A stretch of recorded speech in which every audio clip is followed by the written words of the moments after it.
Hello and welcome to the Media Leader podcast. I'm Omar Oakes, Editor-in-Chief of the Media Leader, and I'm back with another Monday interview episode where we talk to some of the most interesting, influential, innovative, ingenious, intriguing people in media and advertising. I had to stop because I ran out of eyewears there.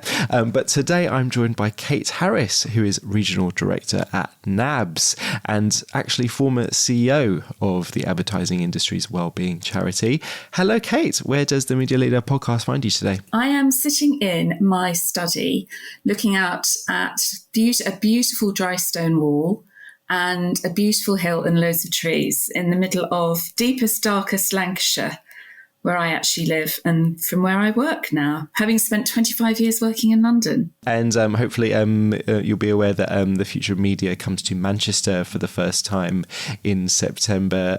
So maybe it'd be good to get you there if you can. Definitely everything is not all about London these days in advertising and media. But now, as we'll get to, Kate has been involved with Nabs for a long time and she now runs her own headhunting business. So I was thinking about this. There are probably few people in the history of this industry, let alone today, that have more expertise and knowledge than you about well-being, what upsets people at work, what motivates them.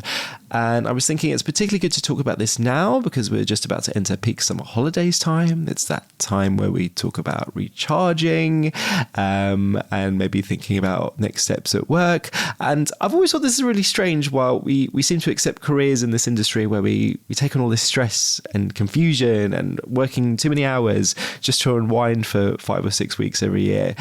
So I want to talk to you, Kate, about how we build a better industry in terms of mental health, how art plays a role in mental health. We'll get into that. Remind people that media and advertising are creative sectors, in case you thought it was all about tech nowadays, and what trends you've noticed across the years and what you've learned, what people listening to this should be doing in their own careers to achieve better well-being for themselves and their colleagues. So a lot I want to ask you. Let's get into it. Please, if you could, just start off, Kate, by explaining your background. You've worked at ad agencies, but you became Nabs CEO in 2000. How did you get involved in the charity and what did you do? What have you been doing since? Okay, so I worked in advertising agencies in London for, too many years. I don't care to remember how many years, probably about 20 years. Some very good creative agencies. I worked my way up from having been a PA in the first one to being on the board of Grey. Having stopped off at a lovely creative agency called Legas Delaney for a few years, which taught me a huge amount about creativity and stress. Ultimately on the board at Grey, which was an interesting experience, but wasn't necessarily for me. It was a very kind of big kind of corporate environment, which suits a lot of people, but didn't suit me. And I was headhunted for the Nabs role. And it was about the right time for me because I'd been an account handler for about 15 years. Loved it, hated it in equal measure, learned a lot, was part of some fantastic campaigns and, really had a good time. But it was time for a change. And I'd always been involved with Nabs. I was what we used to call a Nabs rep for many years. So for whichever agency I worked in, I was a Nabs rep / Nabs ambassador. So helping raise funds for Nabs, it's something I've always been passionate about. So when I got the call to apply for the role as chief executive of Nabs, I was absolutely over the moon, terrified as well, but because it was obviously going to be a very big job for me. And it was. So when I started back in, I think it was 2000, you've done your homework, it was although it was still a very much loved organisation, I'd say it was a little bit tired and dusty. I think it was misunderstood.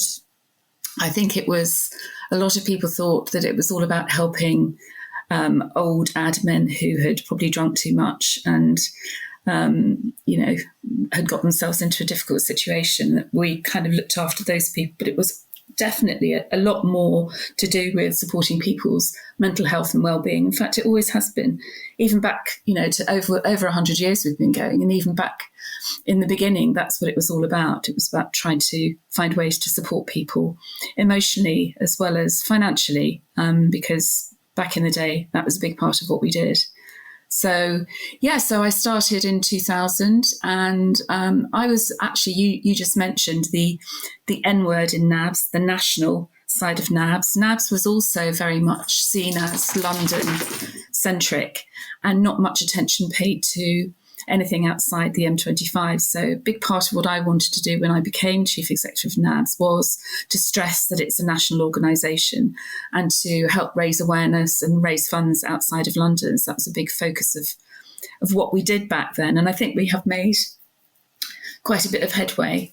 And a lot has changed at Nabs because the industry's changed and we have to change with it. And so some of the services that we have now are new but relevant and really effective at supporting and championing people's mental health and well-being. So what has changed then? Let me start. Let's set the scene. How good is this industry, first of all, at talking about mental health today? And how has it changed compared to 20 years ago? Oh, gosh. I mean, it's transformed. I wouldn't say it's perfect. Nothing ever is. But yeah, I mean, 20 years ago, we were looking after people who were in serious trouble, who didn't feel as though they had anywhere to turn and were reluctant to talk about what was happening to them. And what we were finding was one problem then led to another problem, which led to another problem. So somebody who was suffering with poor mental health, had a marriage breakdown or relationship breakdown, then maybe lost their home, lost their job, not necessarily in that order. So that's what we were dealing with. And I think a lot of that did stem from the fact that there was pressure to perform and not show any weakness. I mean, it is a competitive industry, always has been, and I think probably always will be. It's a creative industry, and that's a kind of natural product that results from that. But I definitely think things have changed. I definitely think things are better. People are better at putting their hands up and saying, I can't cope anymore, and not feeling as though they're going to be judged for it. But there's still a lot of work to do. I was talking to you earlier about me, actually, not in an egotistical way, but just one of my own experiences, because having gone through the menopause a few years ago, and this is when I was working at Nabs, and Nabs has always been a very kind, inclusive, supportive environment. But even I found it difficult talking about what was going on with me because I didn't want to be judged. I didn't want people in the industry to see me as too old.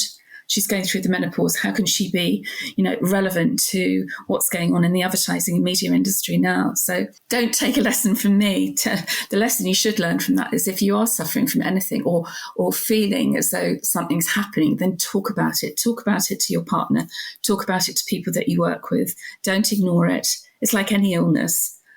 Don't think it's happening to me, but it's not that serious, and people will judge me if I put my hand up and say I can't cope, because they are there to help you. And if they're not there to help you, then you need to help. You need to be part of the kind of movement that is educating or trying to educate bosses to be a bit better at listening, and not just, and no disrespect, not just drawing up policies because they know that they should be drawing up policies. These policies need to be enforced and they need to be effective, and they need to be put in place to support employees. We need to look after our workforce because, let's face it costs a lot of money to employ people. It costs a lot of money to find people.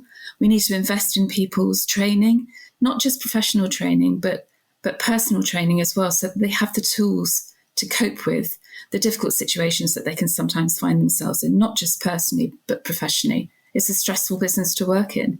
It has wonderful sides to it as well. You get a lot out of it because it's creative and exciting.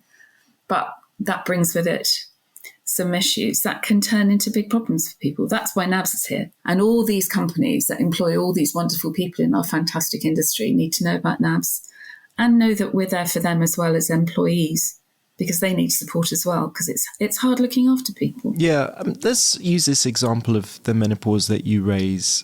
So there might be people listening to this who aren't aware of the implications if someone is going through that. What should be the mechanism? What should be the best practice if someone is going through this change in their life? It's affecting them physically, mentally. What should be the process? How does this industry need to get better at supporting people? Well, I think there needs to be open conversation. That's the first thing. And I think the people who are running organisations within the industry need to understand that and need to encourage people to come forward and say when they're suffering, and to put policies in place where, and a lot of people are doing this now, where people can have time off, where people can have time off to go and see the doctor, where people can just take have different hours, for example. So sometimes one of the problems is sleeping. So, and that I certainly suffered from that. So maybe somebody who has menopause can change her hours to maybe start at 11 o'clock in the morning and finish a bit later at night. It's all sorts of practical ways that people can be supported. But the most important thing is just to listen and be open and to tell everybody that it's okay. That it is normal, as you just said yourself, Omar, it's part of life's cycle, and it needs to be embraced and it needs to be respected. And just try and educate themselves about what it's like for people and what is the best way to support people who are going through this change in life. You mentioned before that you use the word it's transforms compared to 20 years ago. And I've no doubt that that's true just in conversations with people. People are much more open about things. You've just talked about menopause yourself on this podcast. But at the same time, I look at my LinkedIn, for example, and I see lots of people who are in their 40s and 50s who are ex-agency, ex-media owner people. And it seems like there's a huge amount of talent which is leaving full-time jobs. And I wonder if something like this is part of it, where yes, it's a good thing that we're becoming more open about talking about the challenges of getting older and it's not just menopause, there are lots of issues that can happen to us at different stages in our lives. But whether you get the sense that people running major organizations, wouldn't it just be easier if we just had younger people who are generally, yes, they're less experienced, yes, we need to help them, but, we pay them less, they're willing to work longer hours, they're less vocal about a lot of these things, less likely to have physical problems in the way that you've just described. Do you have that sense that that's still happening? I'm hoping that's happening less. I think, and part of that I think is actually ironically because younger people are, I think, more open and more sensitive to these issues. So if companies think they can just employ young people because they're cheaper or whatever, that's not the right way of putting it, but I think that may have been true a few years ago, but I don't think that's so true now. I do still think, however, that there is ageism within the industry, if I may say that. And with my other hat on as a recruitment consultant, I find, I do have quite a lot of candidates who come to me who are in their late 40s, early 50s, and sometimes even older, whose almost first word is, I'm sorry, I'm coming to you. Maybe I shouldn't be in this industry anymore. I think that's really sad because, as you've just said yourself, there's so much talent and experience. And it isn't all about what's happening now. It's about learning from what's happened in the past. And I think we need to encourage more respect of people who have been in the industry for a long time, because they've seen a lot. And it doesn't mean that they can't change with whatever's happening in the world. I think, on the contrary, they can, because they've always had to change and adapt. It's important to stay relevant. That's what I would say. And, whether you're a 20-year-old coming into the business or a 50-year-old who thinks you're on the way out of the business, if you stay relevant and you are aware of what's going on around you, because that informs everything in our industry, then everybody is valuable. It is an issue, but I think it's less of an issue, she says optimistically. Yeah, but you've said yourself, this industry, there is still a large degree of ageism. Well, I say large degree. Yeah, on a scale of 1 to 10, how ageist would you say this industry still is? Oh my goodness, you put me on the spot now. That's a really hard question to answer. I'd say, 10 is high, yeah? Yes, 10 being the highest. 10 is high, 1 is low. I'm tempted to go down the middle, but I would say probably about 7. Yeah. Well, it's relative, isn't it? And pockets. Yeah, the industry is not a monolith. And just on that, do you think the reasons behind why it is still too high, because it shouldn't be more than 1, should it? No. The reason being because it's to do with leadership decisions, it's still personalities, people involved, or whether there are just still structural reasons in this industry for why ageism persists. Yeah, the structural question is really interesting, isn't it? That, there are some companies that still operate in I suppose, an old-fashioned hierarchical way. And, the society's changing, isn't it? We are less hierarchical, and that has to be a good thing, although there does have to be leadership. So it's a swings and roundabouts, that one, a bit, I'd say. But yeah, I think there are some companies that are kind of more fluid and more open and more trusting. And the hybrid working thing has exacerbated or encouraged that, which I think is a really good thing. But you still have pockets of, no, we want everybody to come in 5 days a week, work 9 till 6, whatever it is, and we're not moving from that. And from a talent perspective, I think we need to move towards a much more flexible model and create cultures built on trust and respect. And I honestly feel as though you get much more out of people if they are respected and trusted. But if you're a leader of a big organisation, that's not always an easy thing to achieve. But I'd say that's the kind of utopia situation. There is still a problem with how often do we want to have people back into work? Generally, it's not 5 days, but it's definitely not 0 days for most businesses. And actually having processes in place where you can trust people to just be offline for a day working from home, and actually being able to show that they're accountable and they are producing the work that they're supposed to produce. It's difficult for a lot of managers to do that. So that's definitely wrapped up in it as well. And you can't help seeing presenteeism all over the place. And how young people, I feel like it's easier for me because I remember that before times when I used to come to the office every day and I didn't feel the need to be performative in terms of being on the phone all the time or answering emails straight away. But when you're working from home, there is this natural tendency to do that. And I think a lot of the source of stress comes from that as well. We Absolutely. Still haven't cracked it. Yeah. And I don't hear as much conversation or creative solutions to that. I think it's still dependent on some managers being better at it than others. So I wonder if there could be more conversation and support around that as well. I think so. Yeah. And I also think, there is almost a danger of when people are working from home doing too much work. I mean, I do it myself, logging on, sometimes when I'm in bed, awake at 7 o'clock in the morning and not logging off. I think that's terrible. And I'm sure we all think that's terrible, but so many of us are guilty of it. And that is not good for your mental health. You need to get up and walk around. You need to get away from it.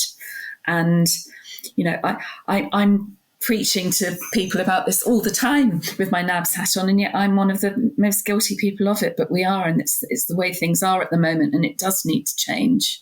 And I think you're right. The managers, it's a real challenge for managers. And we're actually at Nabs where I don't know if you know about this, but we did a survey last October called All Ears. We had fantastic response. What's going on out there? What's bugging you? What's working? What's not working? And a lot of really interesting stuff came out of that. One of the things that has led us to create a new training product, which is all about supporting managers, is managers saying we're being squeezed from below and above. We're not being trained. They're not moaning, but they're just saying this is how we feel. They're not being trained. They're not being given the support. They've got much more responsibility. They've got their massive job to do. They're newly promoted. Then they've got people coming to them and saying, I need you to support me with this. I've got a mental health issue. Fantastic that they're going to them. But where's the resource? Where's the support coming from them to actually help? Absolutely. And that's why I started off talking about summer holidays, because we are recording this in almost mid-July. People, if they haven't already, will be... Unbelievable. Yeah, the year's nearly over, nearly Christmas. But I wonder how many people, to your point just now, will be, slyly looking at their emails every day on the sun lounger in the hotel room. I have to admit, I do it myself, but I try not to. there clearly needs to be more work done to get into people's day-to-day habits and kind of cut out a lot of that everyday stress which builds up over time. You've got this art auction coming up in October. We have. In London, Manchester, Edinburgh. Yep. And we'll get into why this is interesting. But people in the industry can submit artwork that gets bid on to raise money for Nabs. I won't be submitting anything. I'm definitely a words person, not a visual arts person. And it's interesting. So you say we want everyone in the advertising, media and marketing community to unleash their inner artist, quote, because art promotes mental wellness by enabling self-expression, fostering mindfulness, reducing stress, boosting self-esteem, and enhancing overall psychological well-being. Now that sounds amazing. Did I say that? Great. Now, someone promoting it did. But now talk about this, because I can't draw. I can't paint. I'm not a graphic designer. I imagine many people listening to this won't be either. So what's the link between art and mental health? And are you basically saying we should all try to be artistic? I think we're not saying you should try to be artistic, but I think experiencing and communicating with art is as therapeutic as actually doing it. You just said you were not a visual person, you're good with words, so you could write a poem. Probably couldn't, but yeah. You could. I take your point, but I probably couldn't. Yeah. I think this actually started over 20 years ago. We did this in London, and it was all about uncovering talent within the industry. So the people who were sending pieces in for us to exhibit and sell to raise money for Nabs weren't necessarily coming from creative departments. They were coming from all parts of the industry. So we were finding people who are brilliant at painting, who work for a media owner, or or worked in the post room of a creative agency. A post room, yeah, that shows my age, doesn't it? But that was 20 years ago. And we found some really interesting stuff. And the feedback we got from people was, it was absolutely fantastic just to take time out and do something completely different. And again, I'm bringing myself into this, but I'm the same. I started painting not very well about 10 years ago, because no longer actually, because it was when I lost my father and my brother encouraged me to do it. And it really helped me because it stopped me from working. It stopped me from feeling sad. And I poured everything into this thing that I was doing, and it was great. And almost everybody I speak to who has had a similar experience to me feels the same way. But it's about appreciating it as well. It's not just about doing it. So when you go to an art gallery, don't you feel better when you come out of it? I know I do, because again, you're stepping into another world that's got nothing to do with your day-to-day life. So it's a bit of escapism. And looking at something beautiful or interesting or something that kind of stretches your brain but in a slightly different way has just got to be good for you. So that's sort of the connection. And we brought it back. We did it in Edinburgh about 3 or 4 times a few years ago. And obviously Edinburgh is a very creative city, isn't it? And they loved it. And we raised money there and it was wonderful. And then we decided to can it for a bit. And then we decided to bring it back and let's do it in 3 major cities across the UK. And see what comes out of it. And it's not just about raising money, although that's clearly very important for Nabs. It's a nice way to raise money because it's bringing people together. It's not just bringing creative people together, it's bringing people together with creative people who wouldn't necessarily be in the same room with each other. And we should see some really interesting work. We're already seeing some really interesting work. And I think it's going to be a really positive thing. I'm very excited about it. We just need more people to send us art. We need people to come to the events, and we need people to bid on them, because these things are going to be beautiful, wonderful, and will make you very happy. Yes, and I've been slightly provocative before, so I do try. I'm musical, so I play the guitar, and I try to do creative writing. But it's funny, so I have a weekly column that I do for the day job on the Media Leader, and this week I was writing about this idea that I found really interesting on a podcast I listened to about equating junk food with junk media. media and whether it's possible to objectively do that in this industry. Please read the column. I want to know what people think. But I mentioned that because that idea was brought forward by this academic. I read a lot of his books called Cal Newport, and he's known as a productivity person, but he's interesting because he has a lot of ideas about improving your mental health through exactly what you're talking about, but in a broader sense. So, for example, he talks about how he writes a lot for his career, but he's interested in writing and visual mediums, but he tries to keep it away from his day job. So he's become really interested in movies, for example, and how people write about movies. So Tarantino put out a really interesting book about movie reviewing a couple of years ago, and having something that's adjacent to what you're naturally interested in and maybe even do for work, but isn't so similar because you don't want to feel like it's more work, is really powerful. So there are lots of ways to be creative and artistic, even though maybe you have a really technical, you're just really good at technical things in your life. Because I think from everything I've read on this, it's really important to not just, many listeners will be aware of the flow state and how good it is for your brain and your mental health and well-being just to be in that flow state from time to time, to be really focused on something. It gives you a lot of benefits chemically. There's a lot of this is down to neuropsychology and physics, but also just that feeling that you've achieved something and your brain, you're using all of your brain, not just some parts of it.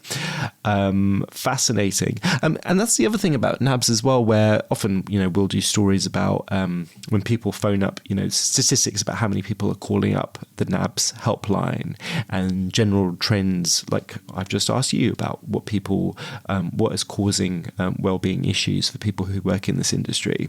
But I wonder whether there's more that we can do on a much lower level, where we just have more regular everyday conversations about well-being and just those, the Dave Brailsford style marginal gains, where if everybody just does 1% more to improve mental health every day, what do people listening to this, what do you think that they should be doing on an everyday, not just sorting out crises, but on an everyday level to drive positive change? Take time out of your day just to relax and be, whether it's physical, mental, whatever exercise that you do. So if it's mindfulness or a walk or whatever, or a swim, sleep, all of those things. But I think we're already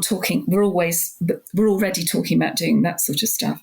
I think just being aware of yourself and how you are feeling, and knowing that it's okay to talk about how you're feeling. Finding somebody who like a buddy in your organisation who you can have a regular cup of tea with or something. 'Cause I was going to say that earlier. Those water cooler moments have gone, haven't they?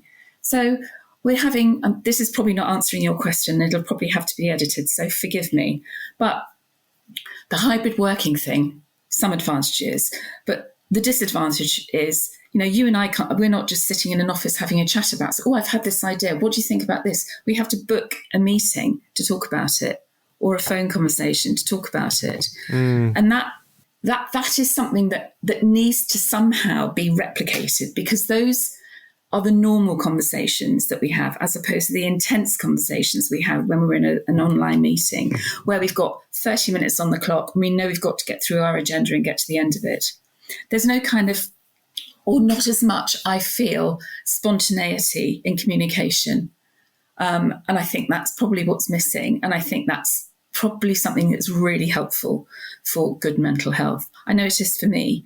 I think I like being on my own quite a lot, but then at the end of the day, I think, no, I haven't really had a conversation about that book I've just been reading, not with my husband is fine, but with somebody I'm working with, just to get some kind of connection that isn't completely about the job. Yeah, I mean, I probably shouldn't say this because colleagues will be listening to this, but I find office working really, really difficult nowadays, because so generally we come in on Tuesdays, Wednesdays and Thursdays into our office. And it's a lovely location. We're next to Trafalgar Square. We can see global radio from our building. There's a lot of history where we are. It feels good to be working there. I feel really positive when I come into work most days. But I sit down, we have these open plan desks, and this is nobody's fault, by the way, but I think people are used to your point about people just used to be kind of at home in the zone doing their work. People sort of act like that in the office nowadays. And so, I'll get an email or I'll hear about something on a call and I'll tell people about it. And I sense that people just don't want to be interrupted. They don't want that spontaneity that you've just, that we've kind of lost. And also, as I get older, I find that, I'll make all these cultural references that nobody understands because nobody watches all this 90s television as I have. And I just... Welcome to my world. I just feel like getting lost. So I wonder to your point, because I think it is important, whether it sounds artificial, but maybe it's necessary, whether we need to build in spontaneity, where it's like, okay, guys, let's have 15 minutes where we just talk to each other about what they saw on telly last night. We're spontaneous.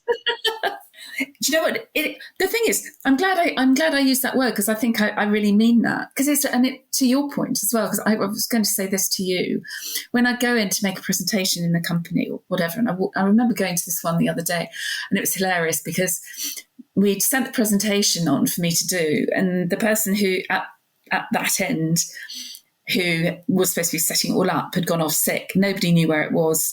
I didn't have my laptop with me. So I had to do the whole presentation just with nothing. It was fine, but that wasn't the point. The point I was going to make was I had to walk, it was a massive office, I had to walk right the way across through the whole floor to get to the other end where the screen was and where all the chairs were set up. Every single desk was occupied. Every single person had headphones on, staring at the computer. No, you couldn't hear a sound. No one looked up. Honestly, it was like the Mary Celeste. It was just, that's an old reference as well, but I think you know what I'm talking about. And I think that's sad because there's no, what do you think about this? And I'm sure there is. And there are some places that I go into where it is much more collaborative and much more open and less of that going on. I do think that closing down into your own world is, I don't think it necessarily produces the greatest ideas, the greatest creativity. I think I said at the very beginning, look out the window, go for a walk, go somewhere else, go and see a film. We used to say that, when we were all working in offices, just take 2 hours out and go and watch a film. If you're working in a creative department or something like that, particularly, get some inspiration. You're not going to find it in your computer. You're really not. And that's absolutely right. And yet, I mentioned Cal Newport before. There's a huge market in people selling books about productivity and how to be more productive. And the general TLDR of it is that you need to be super precious about your time. And don't attend meetings if you're not contributing, and you don't come into the office unless you're actually collaborating with other people. And there actually there's a book recently by the founders of co-founder of Basecamp, where he extolled the virtues of their office being like a library. So everything you've just described with people in the headphones and it being like the Mary Celeste, he would see that as a virtue. So there are really diametrically opposed views on what office working should look like nowadays in the hybrid era.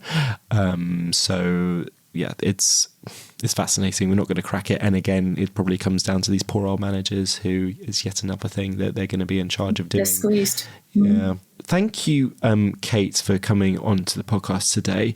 Where can people find out more about the auction and NABS more generally? It's on the NABS. Everything is on the NABS website, or they can email me directly, k.harris@nabs.org.uk. There is there's a pledge form. So if you want to pledge a piece of art or something, just fill that in. Then we know that you're going to do something for us. There's going to be more social media over the next few days. We're actually going to show a few of the pieces that have already come in to hopefully encourage people to take part. And there'll be more going out there talking about the events themselves, so that and when the online auction is available, so people can start bidding and encouraging people to come to the event. If you don't want to put if you don't want to create something, just do come along. Come along in Edinburgh. It's going to be at Summerhall, which is a wonderful venue. In Manchester, it's going to be at the Manchester Art Gallery, which is an iconic building in the centre of Manchester. You may well know it. And then D&AD are hosting it in London. So that'll be great too. And again, it's about bringing people together, because it'll be all our events. Nabs events are so much fun. Raising money for Nabs, but also bringing people together and swapping ideas and just having fun as a community is really important to us. So. Great. And thank you to listener for lending us your ears. If you are about to have a summer holiday, I wish you all the best. If there's anything that you've listened to today that you want to respond to, or you think us at The Media Leader should be following up on, please don't hesitate to contact me. Best way is email. My email is omar.oakes@uk.adwanted.com. But until next time, thanks very much. And thank you so much to Kate Harris, Regional Director at Nabs.